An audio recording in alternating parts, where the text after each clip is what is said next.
샬롬, 11월 28일 화요일입니다.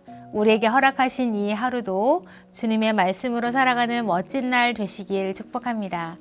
오늘은 시편 128편의 말씀을 묵상하실 텐데요. 128편 전체를 한번 읽겠습니다. 여호와를 경외하며 그의 길을 걷는 자마다 복이 있도다. 내가 내 손이 수고한 대로 먹을 것이라. 내가 복되고 형통하리로다.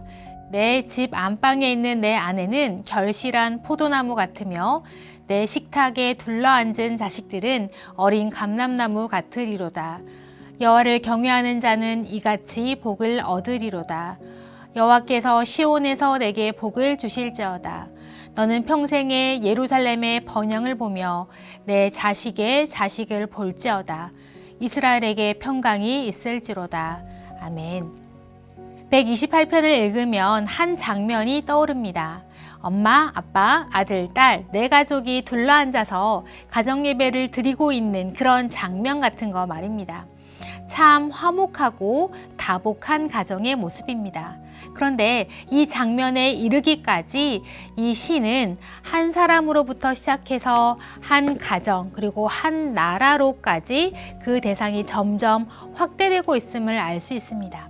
오늘은 이 흐름을 따라가며 여호와를 경외하는 자가 누리는 축복이 무엇인지 생각해보고 우리도 그런 복을 누리는 자가 되길 결단하는 시간이 되면 좋겠습니다. 여호와를 경외하는 자에게 이런 복을 주십니다. 첫째, 우리의 손이 수고한 만큼의 결과를 받게 하십니다. 우리는 보통 축복이라고 말할 때 내가 수고한 것보다 더 큰 것, 또는 큰 힘을 들이지 않더라도 좋은 결과를 얻게 될 때 복을 받았다라고 표현합니다. 그런데 하나님은 내 손이 수고한 만큼 받는 것이 복이라고 말씀하십니다. 왜냐하면 우리가 수고한 만큼 받는 것은 당연한 것이 아니기 때문입니다. 창세기 3장 17절부터 19절을 보면 그 이유를 알 수 있습니다. 태초에 땅은 풍요로웠고 인간은 모든 것을 얻을 수 있었습니다. 하지만 인간의 범죄로 땅이 저주를 받아 가시덤불과 엉겅퀴를 냈고 인간은 땀을 흘려야만 소산물을 얻을 수 있게 되었습니다. 즉 우리의 손이 수고한 대로 값을 받는 것이 어려워지게 된 것이죠. 그런데 수고한 대로 먹게 된다는 것은 무엇일까요? 하나님이 은혜를 주신다는 뜻을 의미합니다. 신명기 28장 12절에 이렇게 약속하십니다. 여호와께서 너를 위하여 하늘의 아름다운 보고를 여시사 내 땅에 때를 따라 비를 내리시고 내 손으로 하는 모든 일에 복을 주시리니 네가 많은 민족에게 꾸어줄지라도 너는 꾸지 아니할 것이요. 아멘. 사랑하는 성도 여러분, 하나님은 우리에게 일을 허락하셨습니다. 이것은 우리를 힘들게 하는 벌이 아니라 때를 따라 도우시는 하나님의 은혜를 경험하는 좋은 도구입니다. 우리가 하나님을 경외하며 그의 길을 걸을 때에 우리의 손이 수고한 대로 얻게 하실 것입니다. 지금 어떤 일을 하고 계십니까? 그것이 무엇이든지 여호와를 경외하며 그분의 길을 걸어갈 때 주가 돌보시며 채우시는 은혜를 경험하실 줄 믿습니다. 둘째, 아름다운 가정을 허락하십니다. 3절에 결실한 포도나무 같다. 또 어린 감람나무 같은 자식들이라는 표현은 많은 자녀를 둔 가정을 표현하는 말입니다. 성경은 많은 자녀를 둔 것을 복이라고 말씀합니다. 그런데 지금처럼 자녀를 많이 낳지 않는 세대에는 이 말씀을 적용하기가 쉽지 않습니다. 자녀가 많은 것이 왜 복이 될까요? 물론 시대적인 배경도 있지만 더 근본적인 이유는 하나님의 나라를 세우는데 꼭 필요했기 때문입니다. 아담과 하와에게 번성하라고 말씀하시는 것도 아브라함에게 자녀를 주겠다고 말씀하신 것도 결국은 하나님의 나라를 세우는 것, 즉 온 땅에 하나님을 경배하는 주의 자녀를 세우는 것을 의미하는 것입니다. 오늘 본문에 나오는 이 가정도 여호와를 경외하는 자의 가정이니 분명히 하나님의 이름을 높이는 복된 곳이 되었을 것입니다. 그렇다면 지금 우리에게는 어떻게 적용할 수 있을까요?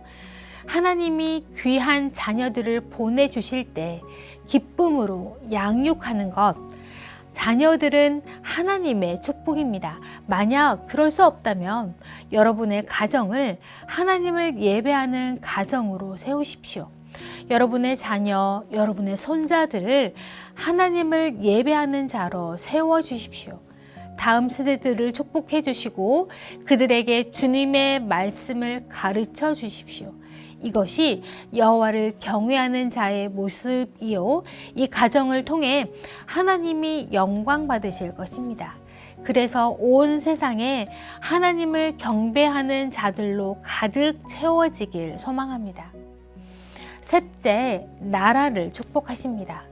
5절과 6절을 보면 평생의 예루살렘의 번영을 보며 이스라엘에게 평강이 있을 것이라고 말씀합니다. 예루살렘의 번영을 보는 자가 누구입니까? 여호와를 경외하는 자입니다.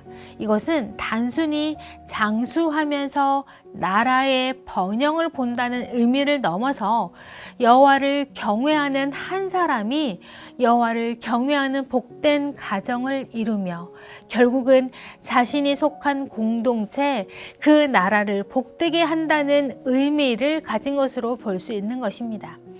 여호와를 경외하는 한 사람으로 시작하여 공동체가 복을 받게 되는 이 놀라운 일들을 경험하고 싶지 않으십니까?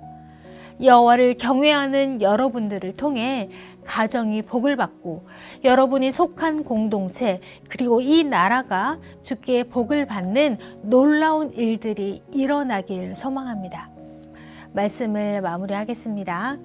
시편 128편은 성전에 올라가는 노래입니다.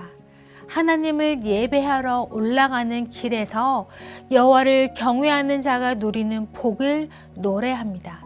이 노래를 부르며 어떤 생각을 했을까요? 나를 돌보시는 하나님, 우리 가정에 복 주시는 하나님, 이 하나님의 나라를 축복하시는 참 좋으신 하나님을 생각하지 않았을까요? 그렇게 주님을 찬양하며 올라갔을 것입니다. 하나님은 참 좋으신 분이십니다.